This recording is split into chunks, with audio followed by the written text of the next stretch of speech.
नमस्कार, मैं रविश कुमार। आप देख रहे हैं देश की बात 6 से 7। ज़रा देश की तरफ भी देख लीजिए। यूपी सरकार ने प्रयागराज के एसएसपी अभिषेक दीक्षित को निलंबित कर दिया है। कानून व्यवस्था में लापरवाही और भ्रष्टाचार के आरोप में सस्पेंड कर दिए गए। ग्रेटर नोएडा की एक पॉश सोसाइटी के अंदर कार में बैठे 2 प्रॉपर्टी डीलरों को गोली मार दी गई। दोनों की मौत हो गई और दोहरे हत्याकांड को अंजाम देने के बाद आरोपी बड़े आराम से फरार हो गए। अब पुलिस कातिलों को खोज रही है, मीडिया कहीं और व्यस्त है। दिल्ली से सटे ग्रेटर नोएडा में अजनारा ली गार्डन सोसाइटी के अंदर खड़ी इस कार में सोमवार रात ताबड़तोड़ फायरिंग हुई। बाइक पर सवार 2 लोग आए और रात 9 से 10 बजे के बीच कार की अगली सीट पर बैठे डालचंद शर्मा और अरुण त्यागी को कई गोलियां मारी। गोलियों के निशान कार में साफ दिख रहे हैं। वारदात कर बड़े आराम से आरोपी फरार हो गए। पुलिस घायलों को अस्पताल ले गई, लेकिन दोनों की मौत हो गई। दोनों पेशे से प्रॉपर्टी डीलर थे और इसी सोसाइटी में रहते थे। कार में पीछे वाली सीट पर 2 लोग और बैठे थे, लेकिन उन्हें गोली नहीं लगी। वहीं डालचंद को 5 से ज़्यादा और अरुण को 3 गोलियां लगी थीं। गाड़ी बिल्कुल पार्क ऐसे हो रखी थी, जैसे बिल्कुल पार्क करवाई हो उसने। उसके बाद 2 लोग, पहले तो 3-4 बार राउंड मारा इन्होंने। राउंड मारते मारते फिर एक लड़का साइड से गया, एक दूसरी साइड से गया। उन्होंने दोनों ने गोली चलाई। ठीक है जी। उसके बाद जो पीछे गोली चलाने वाले भाग गए। जो 2 पीछे बैठे हैं उनको कुछ नहीं हुआ। वारदात के बाद सोसाइटी के लोग दहशत में हैं। उनका कहना है कि ना तो यहाँ पुलिस दिखती है और ना ही बिल्डर की तरफ से सोसाइटी को सुरक्षित रखने के उपाय किए गए हैं। कई जगहों पर सोसाइटी में आने जाने के रास्ते हैं, जिससे लोग अंदर गाड़ी खड़ी कर शराब पीते हैं। लोगों ने पुलिस और बिल्डर के खिलाफ नारेबाजी की।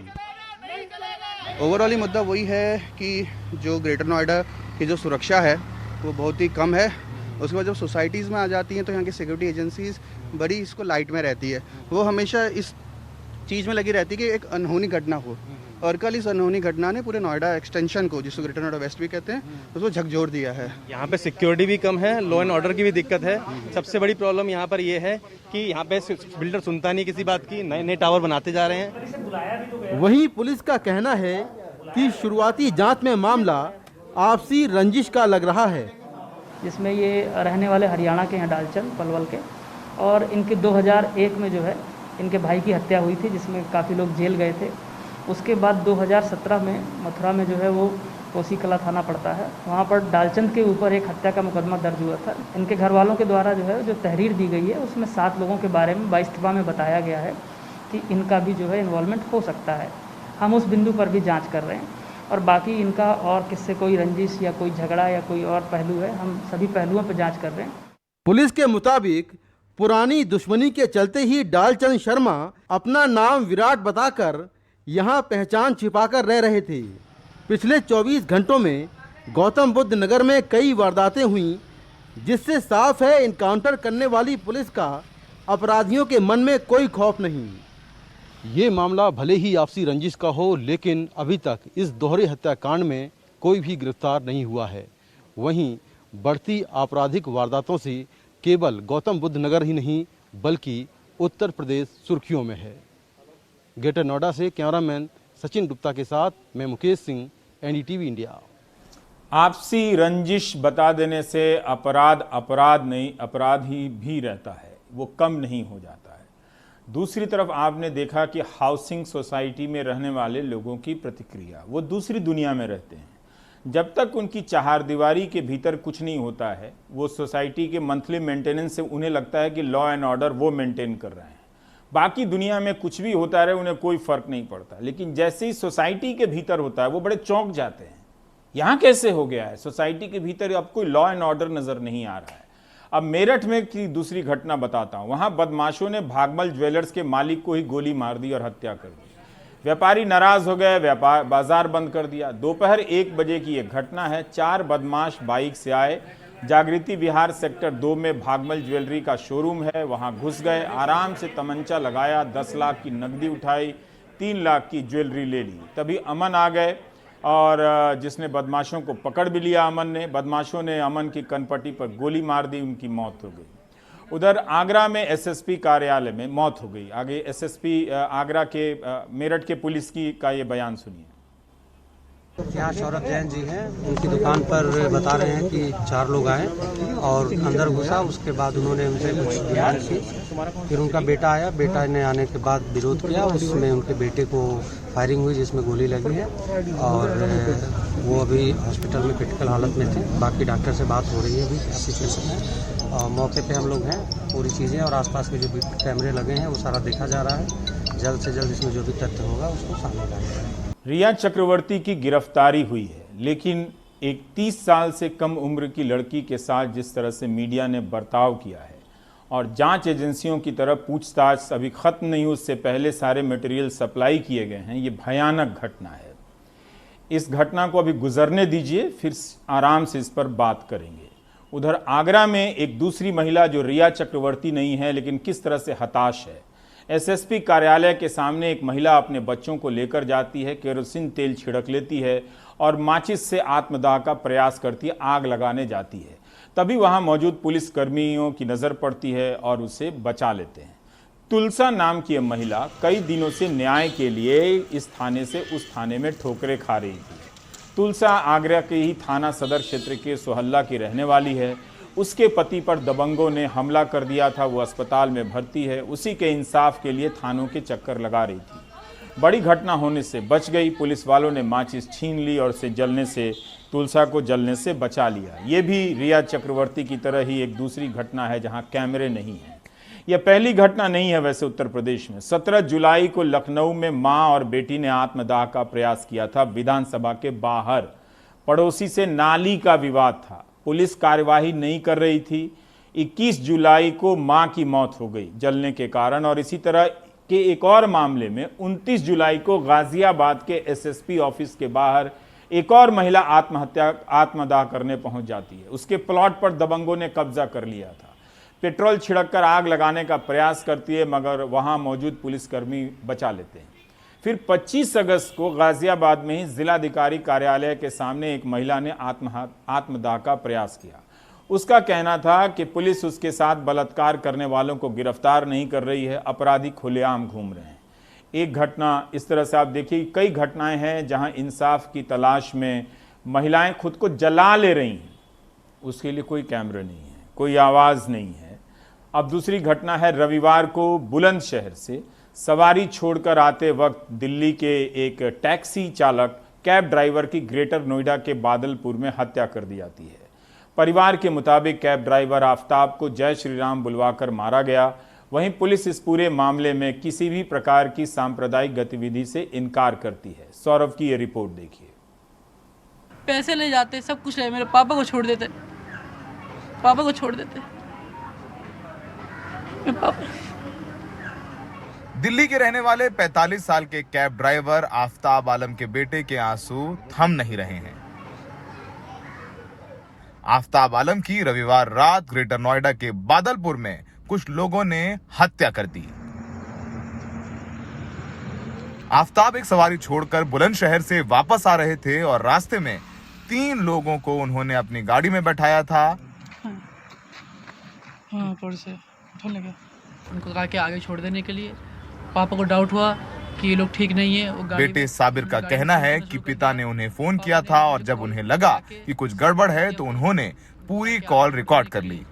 पापा को डाउट हुआ कि ये लोग ठीक नहीं है। साबिर का कहना है कि कॉल रिकॉर्डिंग में एक जगह उनके पिता से आरोपी जय श्री राम कहने के लिए बोलते हैं। पापा ने मुझे कॉल लगा के साइड में रख दिया फ़ोन। मैं यहाँ उनकी पूरी बात सुन रहा था। रिकॉर्डिंग आप सुन सकते हैं, जो रिकॉर्डिंग मेरे पास है। 7 से 8 मिनट पे उन्होंने उनको फोर्स किया, बोलो जय श्री राम, बोलो जय श्री राम। पापा ने जय श्री राम बोला, उनको गाड़ी से उतार के अब गेट बंद करने की आवाज़ आती है और उनको सर पूरी तरह मारा जाता है। अगर लूट पार्टी घटना है तो गाड़ी क्यों नहीं लेके गए? गाड़ी में मेरे वॉलेट भी है, गाड़ी मेरी सही सलामत है, गाड़ी में एक स्क्रैच नहीं है, एक ब्लड का निशान नहीं है। उन्होंने गाड़ी से उतार के मारा है। लेकिन पुलिस इस पूरे प्रकरण को एक आपराधिक घटना बता रही है। पुलिस के मुताबिक किराए को लेकर हुए विवाद में यह हत्या हुई है और अपराधी किसी दुकान वाले से जय श्री राम कह रहे हैं।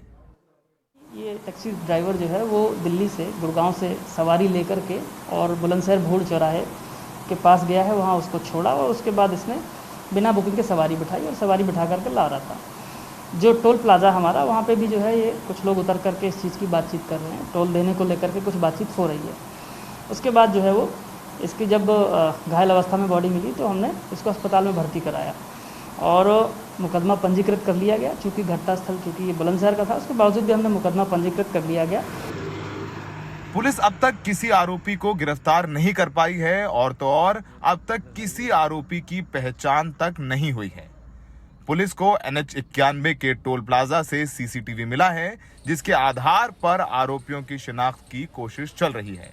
नोएडा पुलिस ने पूरे केस को बुलंदशहर पुलिस को ट्रांसफर कर दिया है, क्योंकि आरोपी कैब में बुलंदशहर से बैठे थे। परिवार का कहना है कि उन्हें जय श्री राम बुलवा करके मारा गया। ये धार्मिक आधार पर हत्या की गई है। पुलिस कह रही है इसमें ऐसा कुछ भी नहीं है, ये एक आपराधिक घटना है। किराए को लेकर विवाद हुआ और उसमें इनको जान से मार दिया गया। यानी आदमी की मौत तो हुई, तो अगर आदमी की मौत हुई तो 2 दिन बीत गए हैं घटना की। पुलिस अब तक आरोपियों को क्यों नहीं पकड़ पाई है, जबकि उनका कहना है कि उनके पास CCTV फुटेज भी आ गया है। तो अब तक जो दोषी हैं वो फरार हैं। नोएडा में सहयोगी अरविंद उत्तम और एन रवि के साथ सौरभ शुक्ला, NDTV इंडिया।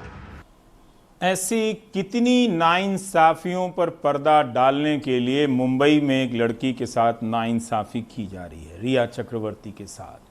जो हो रहा है वो आपको दिखाया नहीं जा रहा, जहां कुछ नहीं हुआ उसे आपको बार बार दिखाया जा रहा है। देखते रहिए, कुछ न कुछ तो देश आपको समझ में आएगा। भारत में कोरोना से मरने वालों की संख्या 72,775 से पार हो चुकी है। पिछले 24 घंटे में फिर से 1000 से अधिक यानी 1100 से अधिक लोगों की मौत हुई है। 42 लाख संक्रमित हुए हैं तो 33 लाख ठीक भी हुए हैं। भारत ने अभी तक 5 करोड़ टेस्ट पूरे कर लिए हैं। पिछले 10 दिनों में 1 करोड़ टेस्ट किए गए हैं।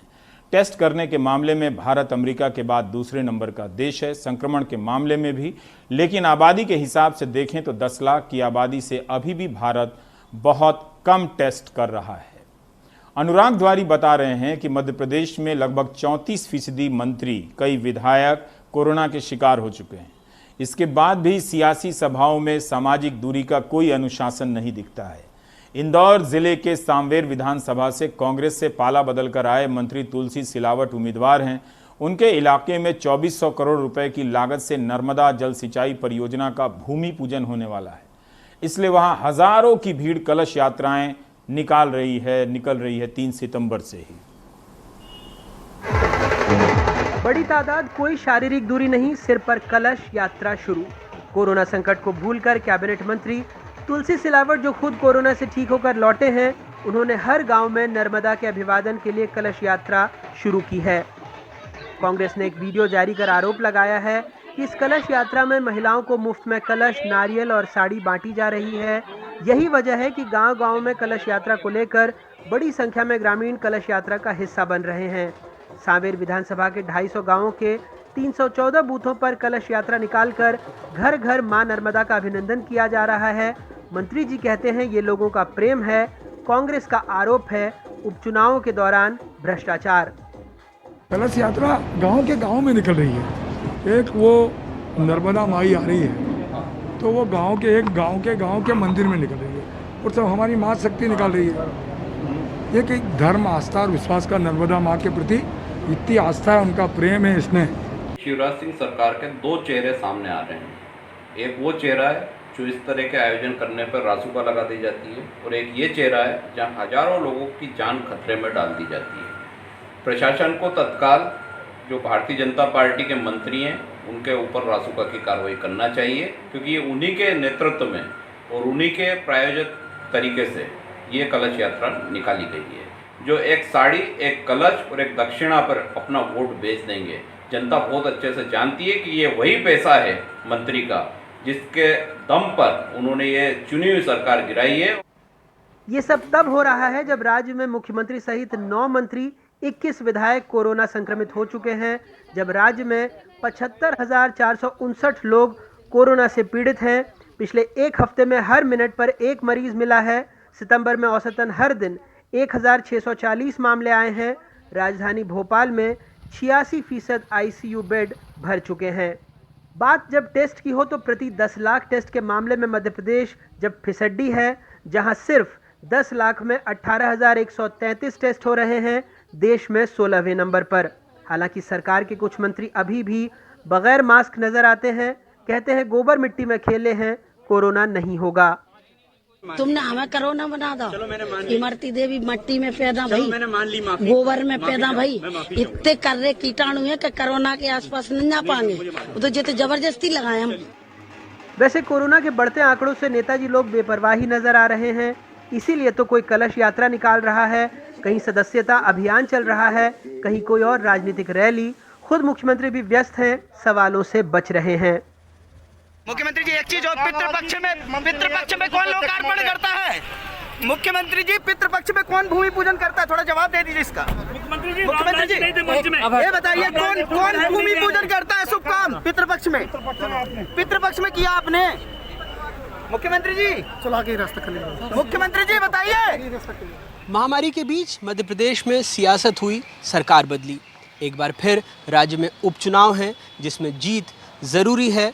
वही तय करेगा कि मध्य प्रदेश में किसकी सरकार बनती है, रहती है या चली जाती है। और फिर सियासत जारी है, चाहे कितने भी लोग, नेता, मंत्री संक्रमित क्यों ना हो जाएं। इंदौर से समीर और भोपाल से कैमरा पर्सन रिजवान खान के साथ अनुराग द्वारी, NDTV इंडिया। अनुराग की रिपोर्ट में कोई पत्रकार मुख्यमंत्री शिवराज सिंह चौहान से पूछ रहा है कि पितृपक्ष में कोई भूमि पूजन करता है, यानी शुभ कार्य नहीं होते, लोग गाड़ियां नहीं खरीदते, चीज़ें नहीं खरीदते हैं, लेकिन मुख्यमंत्री जी जवाब नहीं देते हैं। शायद शास्त्रों के ज्ञाता पत्रकार को पता नहीं कि चुनाव पक्ष से बड़ा कोई भी पक्ष नहीं है, ना पितृपक्ष है ना मातृपक्ष है। इस तरह की रिपोर्ट को देखकर, ग्रेटर नोएडा से लेकर मध्य प्रदेश की रिपोर्ट को देखकर आपको अपना देश कुछ समझ में आता है? क्या प्लाज्मा कुछ अचूक इलाज है? बेशक कुछ मरीजों को फायदा हुआ, लेकिन यह अचूक इलाज नहीं कहा जा सकता। प्लाज्मा डोनर की एक समस्या रहती है, मगर अब कई लोग इस झिझक को तोड़ रहे हैं और प्लाज्मा देने के लिए आगे आ रहे हैं। तबरेज खान ने दिल्ली में सबसे पहले प्लाज्मा दिया था। तबरेज अब तक 9 बार प्लाज्मा दे चुके हैं। दिल्ली के 30 साल के तबरेज खान को इसी साल 18 मार्च को कोरोना वायरस हो गया था। ऐसे वक्त जब कोविड पॉजिटिव होने की खबर से ही अफरा तफरी मच जाती थी। खैर, तबरेज 5 अप्रैल को अस्पताल से ठीक होकर वापस आ गए और तब से लेकर अगस्त तक 9 बार अपना प्लाज्मा दान कर चुके हैं। प्लाज्मा डोनेट करने से कोई परेशानी नहीं आती, कोई दिक्कत नहीं आती। बस आपको जो थोड़ी सी परेशानी है इतनी कि आपको अपने घर से हॉस्पिटल तक जाना पड़ेगा, बस ट्रेवल कर। या एक सुई का जो दर्द होता है वो दर्द आपको सहन करना पड़ेगा। उसके बाद पता भी नहीं चलता, आधे घंटे के अंदर आपका प्लाज्मा ले लिया जाता है। कब प्लाज्मा लिया गया, कब आपको खड़ा कर दिया गया, कोई पता नहीं चल पाता है। तबरेज और उनकी मां कोरोना से ठीक हो चुके हैं, लेकिन उनके परिवार को अब भी याद है कि उन्हें कितने मुश्किल दौर से गुजरना पड़ा था। बिहेव तो बहुत बुरा रहा, मगर ये प्लाज्मा देने के बाद थोड़ा पॉजिटिविटी आने लगी। धीरे धीरे लोगों में लगा, लोगों को कि हाँ ये कुछ अच्छा कर रहे हैं या इनको कोई परेशानी नहीं है। क्योंकि जबकि ये कहते हैं कि कोविड-19 से ठीक होने के बाद इंसान और ज्यादा एक्टिव हो जाता है और उसके जो सेल्स है वो और बढ़ जाते हैं अच्छे होने वाले। मुश्किलें जरूर आईं, लेकिन अस्पताल और डॉक्टरों ने बहुत साथ दिया। ये चाहते हैं कि कोरोना पीड़ितों के साथ अच्छा व्यवहार किया जाए और जिनको कोरोना हो चुका है वो प्लाज्मा दान जरूर करें। Bureau report, NDTV India. Ghaziabad में पेरेंट्स एसोसिएशन कई दिनों से भूख हड़ताल पर हैं कि फीस माफ़ कराई जाए। उनकी नौकरियां चली गई हैं, फीस देने की स्थिति में नहीं है। सीमा त्यागी की स्थिति बिगड़ रही है। ये रिपोर्ट देखते जाइए, ब्रेक लेते हैं। कागज हटाओ यार, अंदर की तरफ कागज हटाओ। उधर का दरवाजा मेरे साथ में आपका बोल दिया तो तकिया मेरा चप्पल दे दो, कम कोई चप्पल है पड़ा, जल्दी दो, जल्दी दो, जल्दी। अरे वो चप्पल है यार, वही सही चप्पल है। चलो गेट बंद करो।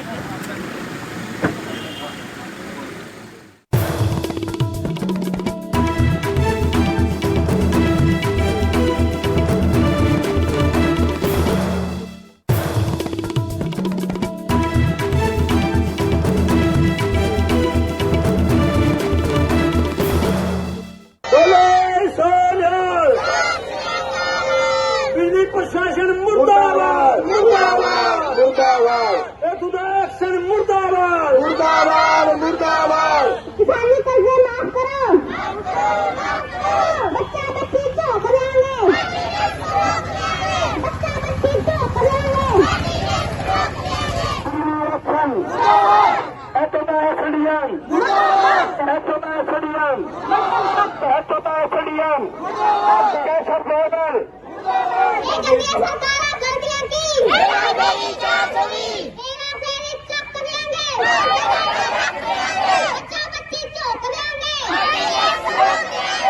ਇਹ ਆਪਣਾ ਜਿਵੇਂ ਬਾਬੇ ਨਾਨਕ ਵਾਲੀ ਬਾਣੀ ਆਪਾਂ ਪੜ੍ਹੀ ਹੋਈ ਹੈ ਸਭ ਇੱਕ ਜਿਨ੍ਹਾਂ ਨੇ ਰਿਸ਼ਵਤਾਂ ਦਿੱਤੀਆਂ ਉਹਨਾਂ ਨੇ ਕੋਈ ਫਰਕ ਨਹੀਂ ਪੈਂਦਾ ਸਾਰੇ ਸੱਚਨ ਨੇ ਆਪਣੇ ਜਿਨ੍ਹਾਂ ਨੇ ਰਿਸ਼ਵਤ ਦਿੱਤੀ ਹੋਈ ਹੈ ਮੀਟਰ ਲਾਉਣ ਦੀ ਜਾਂ ਟ੍ਰਾਂਸਫਾਰਮ ਦੀ ਜਿਨ੍ਹਾਂ ਕੋਈ ਵੀ ਰਿਸ਼ਵਤ ਮੁਰਦਾਬਾਦ ਐਕਨੋਲੋਜੀ करिंदे मुर्दाबाद मुर्दाबाद मुर्दाबाद। और दिल्ली में एक गांव है फतेहपुर बेरी। इस गांव में और इसके आसपास 50 से 60 हज़ार लोग रहते हैं, मगर इस गांव में आसपास के बड़े शहरों का पानी जमा होकर सड़ने लगा है। गांव वालों को लगता है कि उसकी वजह से ही गांव का पानी खराब हुआ है और कैंसर फैल रहा है। इसलिए इन्होंने सीएमओ से मांग की है कि आइए और गांव के पानी की जांच कीजिए। दिल्ली के फतेहपुर बेरी गांव की रहने वाली शीला कैंसर की बीमारी से जूझ रही हैं। यही बीमारी उनके पति और एक जवान बेटी को कुछ दिन पहले निगल चुकी है। भाई अब तो मैं आती ना हूँ, जाते ना, खुद बीमार हूँ, पर हाँ ऐसे चल रहे हैं। ये 3 केस तो मेरे घर में ही हुए हैं। लड़की मरी है अभी सुरेंद्र की, खूब हमने इलाज करवाया भाई, बूझ लो। ये बच्चे खड़े हैं, समझ ने पता है 1-1 महीना अस्पताल में मरा की कोई आराम ना हुआ, मर गई भी लड़की।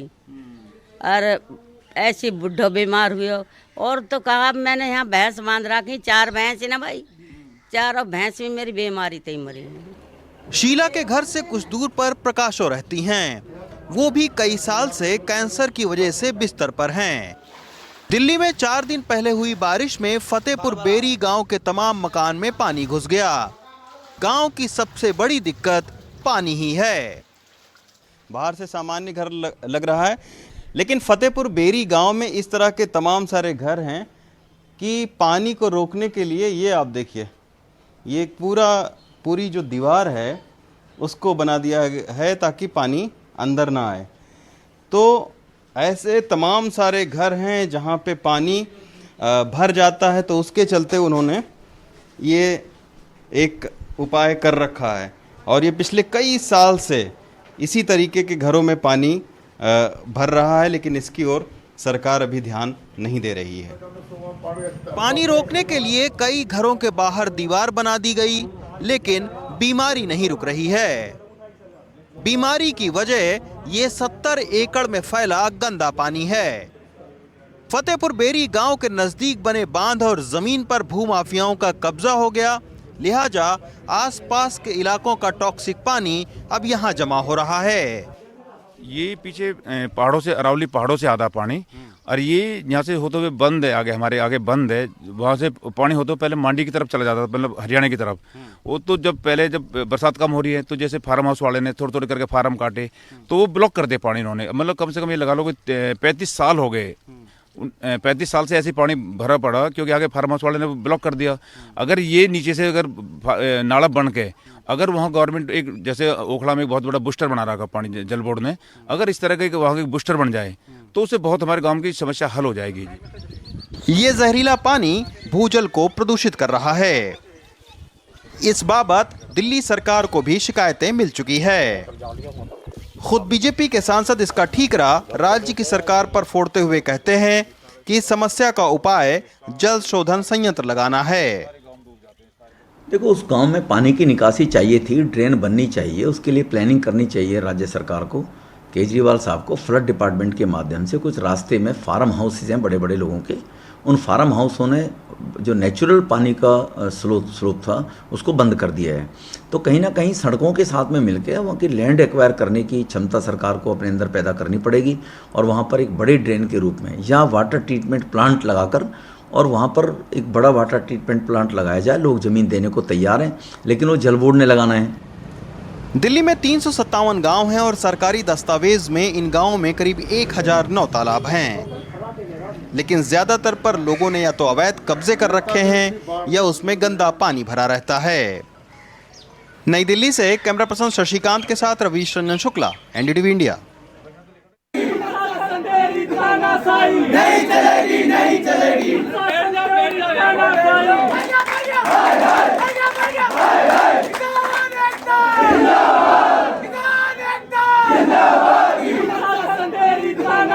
नहीं चलेगी, नहीं चलेगी।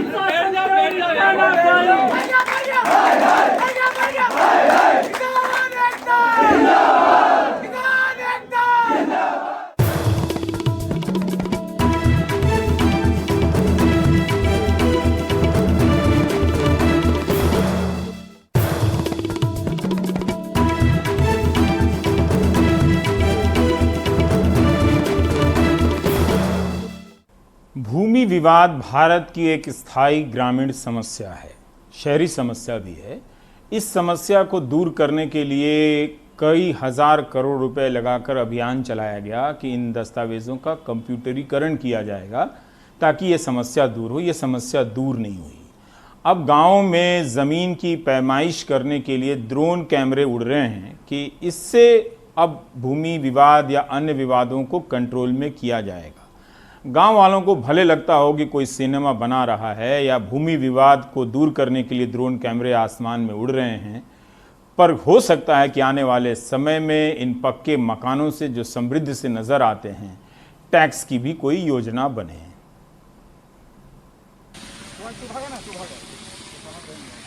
यूपी के गांव में करीब 17 करोड़ लोग रहते हैं। आबादी बढ़ने के साथ गांव में मकानों की तादाद भी बढ़ रही है। अब उनकी डिजिटल मैपिंग के लिए ड्रोन के जरिए गांव की बस्तियों की वीडियो फिल्म बनाई जा रही है। ये काम प्रोफेशनल्स कर रहे हैं। ये आपका 1:500 स्केल पे आबादी क्षेत्र का नक्शा तैयार होना है, जिसके लिए क्या बोलते हैं ड्रोन फ्लाई किया जा रहा है अभी। उसके बाद जो भी आबादी क्षेत्र है ग्राम की, उसका क्या बोलते हैं नक्शा बनाया जाएगा। इस स्वामित्व योजना का ऐलान पीएम ने 24 अप्रैल को पंचायती राज दिवस पे किया था। रेवेन्यू रिकॉर्ड में गाँव में खेत, चारागाह, तालाब, गांव समाज की ज़मीन के साथ साथ आबादी का एरिया भी दर्ज है, लेकिन उस आबादी में घरों के नक्शे और उनका कोई रिकॉर्ड नहीं है। ये भी नहीं पता कि किसका घर कितना बड़ा और कहाँ तक है। अब ज़मीन और आसमान दोनों से इसका इंदराज होगा।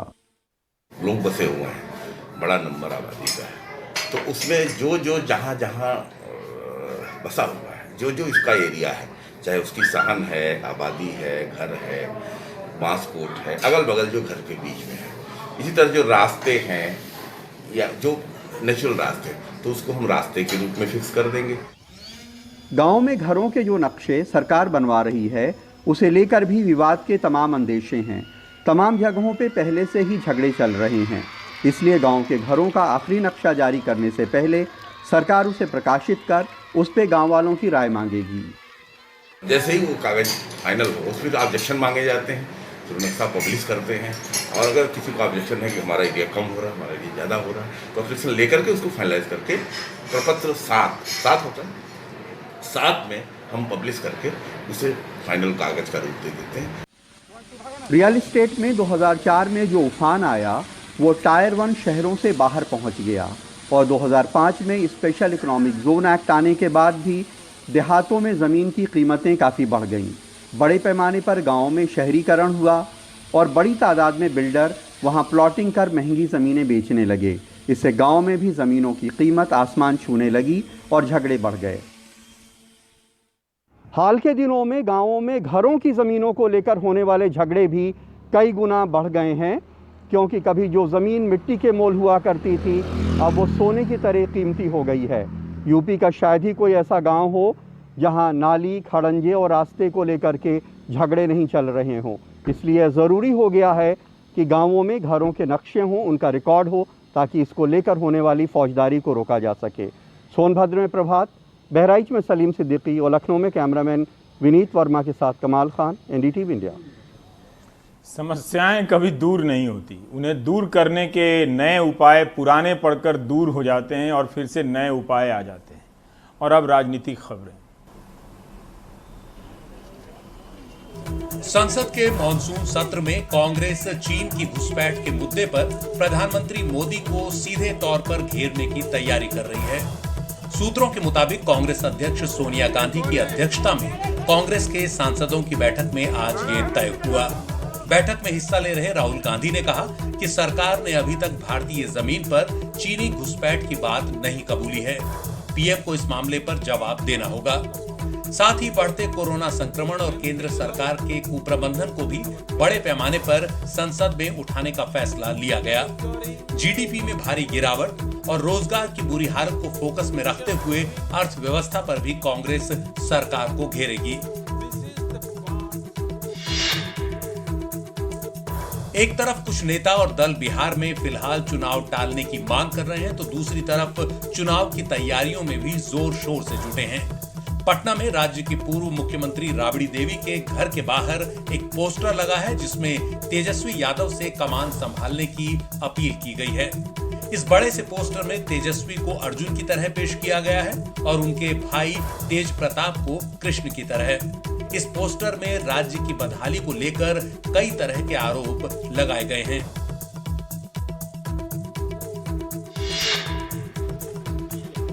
अभिनेत्री कंगना रनौत के खिलाफ आपत्तिजनक शब्द इस्तेमाल करने वाले संजय राउत को शिवसेना ने अपना मुख्य प्रवक्ता बना दिया है। राज्यसभा सांसद संजय राउत पिछले कुछ दिनों से कंगना रनौत के उस बयान को लेकर काफी मुखर हैं, जिसमें कंगना ने मुंबई की तुलना पाकिस्तान के कब्जे वाले कश्मीर से कर दी थी। संजय राउत ने कहा था कि कंगना रनौत को मुंबई से दूर रहना चाहिए। संजय राउत ने अपने बयानों के दौरान कंगना रनौत के लिए एक गाली का भी इस्तेमाल किया, जिसके लिए उन्होंने अभी तक माफी नहीं मांगी है। बस इतना कहा है कि मुझसे गलती हुई है और कंगना भी कई बार गलती कर चुकी है।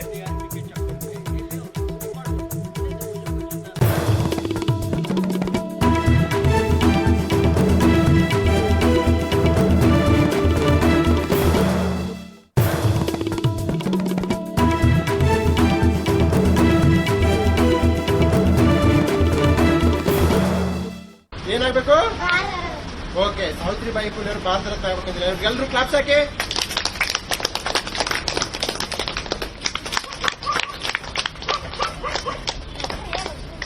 ಫಸ್ಟ್ನವ್ರು ಯಾರು ಇವರು ವಾವ್ ಸೂಪರ್ ಇದು ಸೂಪರ್ ಮೇಲೆ ಇರೋದು ಕೃಷ್ಣಾ ನದಿ ನೀನೆ ಕೃಷ್ಣಾ ನದಿ ಹೇಳ್ದ ಇದಕ್ಕೆ ವೆರಿ ಗುಡ್ ಅಂತ ಹಾಕೋಣ ವೆರಿ ಗುಡ್ ಅಂತ ಹಾಕೋಣ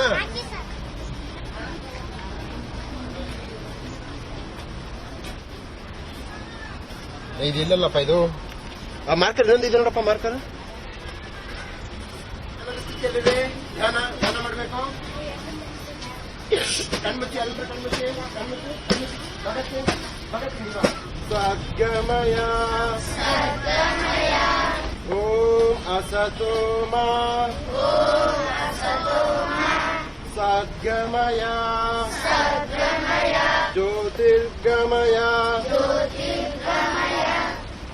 ओम असतोमा। पुलिस यह भी है, कितना अच्छा है जब पुलिस के अधिकारी बच्चों को पढ़ाते हुए। बेंगलुरु की ये तस्वीर थी और अब फिर से आईसीयू की चर्चा बाहर आने लगी है, ऊपर आने लगी है। मुंबई में कहा गया है कि 3 दिनों के भीतर 270 आईसीयू जोड़े जाएंगे, क्योंकि वहां के अस्पतालों में कोरोना के मरीजों की बढ़ती संख्या के कारण आईसीयू की कमी होने लगी है। पूजा की ये रिपोर्ट देखिए। कोरोना की बेड़ियों से निकलने के लिए मुंबईकर बेताब हैं। पहिए दौड़ रहे हैं, बाजारों की रौनक लौटने की कोशिश में है, लेकिन इन सब के बीच चिंता पैदा करती हैं ये तस्वीरें, जहां कोरोना से बेखौफ कई लोग बिना मास्क के दिख जाते हैं। अब अनलॉकिंग के इस दौर में बीएमसी रोजाना 2000 से ज्यादा मामलों का अंदेशा जता रही है। करीब 1900 मामले तो आ ही रहे हैं। महज 6 दिनों में एक्टिव मामलों में 15% की बढ़ोतरी हुई है। इसलिए तैयारी नए सिरे से जारी है। 270 नए आईसीयू बेड्स भी जोड़े जा रहे हैं। पिछले सप्ताह से हमने अनलॉकिंग की गति और तेज कर दी है। उसके साथ में गणपति फेस्टिवल हुआ, उस पर काफ़ी लोग बाहर आए, आपस में मेलजोल हुआ, वो भी एक कारण है। तीसरा, हमने टेस्टिंग जो पहले 6000 7000 हुआ करता था, अभी हम 12000 के ऊपर में टेस्टिंग कर रहे हैं। इसके वजह से भी कोरोना के जो बाधित व्यक्ति की संख्या ज़्यादा नज़र आ रही है। लेकिन इन बाधित व्यक्तियों के लिए हमारे पास में पर्याप्त मात्रा में बेड उपलब्ध है, आईसीयू बेड उपलब्ध है, वेंटिलेटर उपलब्ध है। इसके साथ ही आने वाले 2-3 दिनों में हम और 270 आईसीयू बेड ऐड कर रहे हैं ताकि कोई भी नागरिक को आईसीयू बेड मिलने में या खुद को दाखिल कराने में दिक्कत नहीं होगी। बीएमसी का ये डैशबोर्ड चार्ट देखें तो 6 सितंबर तक 159 आईसीयू बेड खाली दिख रहे हैं, लेकिन शहर के बड़े अस्पतालों में शामिल लीलावती अस्पताल के जाने माने डॉक्टर जलील पारकर आईसीयू बेड की बड़ी किल्लत बयां कर रहे हैं। जो पेरिफेरी में यहाँ से जो गए थे माइग्रेंट्स लोग, जो अपने अपने गांव गए, जो पहले यहाँ लॉकडाउन में अंदर थे, उन्होंने जाके सब गांव में और सैटेलाइट सिटीज़ में कोविड को फैला दिया है। अब मरीज़ वहाँ अगर क्रिटिकल होता है, अगर वहाँ पर फैसिलिटीज़ नहीं है, तो वह वापस आके सोचता है कि मुझे वहीं जाना है जहाँ पर मुझे इलाज अच्छा मिले, और वो फिर वापस मुंबई के जो अच्छे हॉस्पिटल्स हैं, जो प्राइवेट हॉस्पिटल्स में, उसमें आके इलाज करने मांगता है। जो पैसे वाले जो पहले घर में ही बैठे थे, उनको भी हो चुका है, वो लोग भी आने मांगते हैं। तो आईसीयू के बेड की किल्लत बहुत है, बहुत कम आईसीयू बेड, जब देखो तब आईसीयू बेड पूरा फुल रहता है। आइसोलेशन बेड्स भी जो हैं वो भी फुल रहते हैं। महाराष्ट्र सरकार की ये रिपोर्ट देखें तो जाहिर होता है कि यहाँ कोविड से हुई कुल मौतों में 70% मरीज पहले से ही दूसरी बीमारी से जूझ रहे थे, यानी बड़ी संख्या में ऐसे मरीजों के लिए आईसीयू और ऑक्सीजन की व्यवस्था बहुत जरूरी मानी जाती है। इसलिए पहले की तरह ताबड़तोड़ कोविड बेड न बढ़ाकर इस बार कोशिश है कि ज्यादा से ज्यादा आईसीयू बेड बढ़ाए जाएं। मुंबई से पूजा भारद्वाज की रिपोर्ट, एनडीटीवी इंडिया के लिए।